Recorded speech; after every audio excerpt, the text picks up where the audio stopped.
Stunning new testimony from the government star witness in the alleged plot to kidnap Michigan's governor. Ty Garbin is a former airplane mechanic from Metro Detroit. But today he told the jury he was deep in the plot, the planning, and the training. 7 Action News reporter Jim Kurtzner is the only Detroit reporter covering this trial in Grand Rapids. He joins us now with the latest developments. Jim. Ty Garbin testified to this jury that he joined the Wolverine Watchmen in early 2020 because he liked to shoot, that he was a marksman. That's where the plot started. He said they were going to launch a boogaloo, a civil war, here in Michigan and other states. Garbin testified the plan was for us to be the ignition to it. Hopefully other states would follow suit. Garbin told the jury what they were seeing in these videos played in court, about their training and planning over several months, how they built a shoot house to practice kidnapping the governor in her up north cabin. Brandon Caserta recorded himself discussing the plot in October, taking no prisoners, also played to the jury. If you're even going to give them a second to try to speak or tell their story, don't even with me, dude. Don't even with me. I have zero patience for immoral, coward criminals. They played your client's video where he's dropping all kinds of F-bombs and he's going to take out anybody who gets in the way.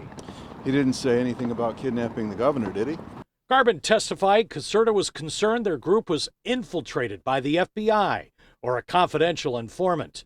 Caserta wanted a meeting where people in the group would bring a driver's license or some other ID to prove who they were. One defense strategy is entrapment. Garbin was asked by the prosecutor, did you hear any defendants say they were convinced to join the conspiracy by undercover informants or FBI undercover agents? No.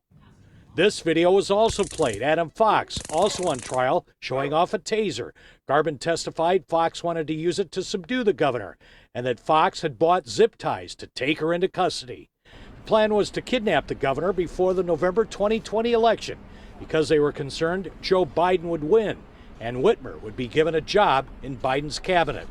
Only 7 Action News cameras were rolling in October of 2020 when Ty Garbin's home in Heartland was raided by the feds after his arrest. Well, the jury's going to have to sort out what all that means, and they'll have to decide whether that testimony is credible.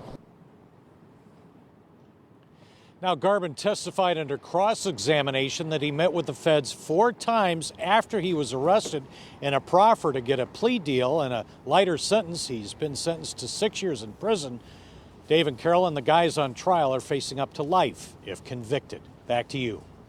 Another interesting day of developments. Jim, thank you for the live report there. The defense wants another undercover informant to testify, but he does not want to. So where does that stand?